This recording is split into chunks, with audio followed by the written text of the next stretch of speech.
Today we're going more than 100 years into the past.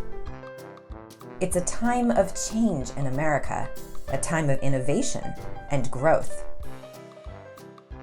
Buildings are being constructed so tall they scrape the sky. Dazzling new inventions are changing the way people communicate and get around. Cities are booming as millions move from farms and immigrants pour in from Europe, seeking a better life. Factories are churning out shiny new appliances and fashionable clothes. For many Americans, life is grand. But not for everyone. Across America, 2 million kids have to work to support themselves and their families. They toil 12 hours a day, 6 days a week.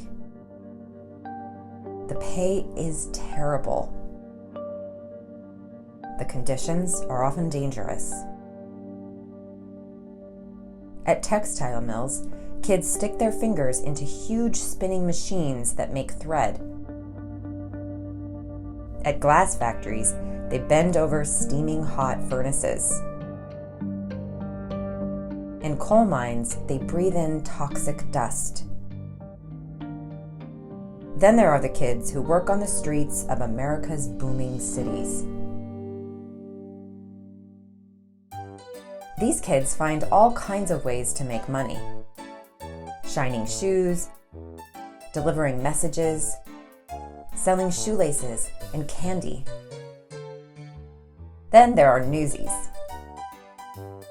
Before dawn every morning, the Newsies gather at the newspaper office.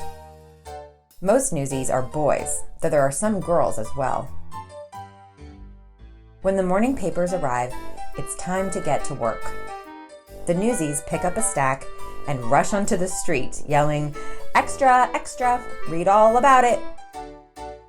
All day they stand on their corners, baking in the summer heat, pulling their coats against the winter wind. To kill time, Newsies play dice for money.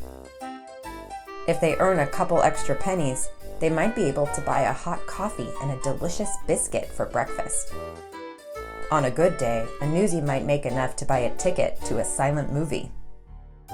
On a bad day, a Newsie could get stuck with a stack of unsold newspapers and no money.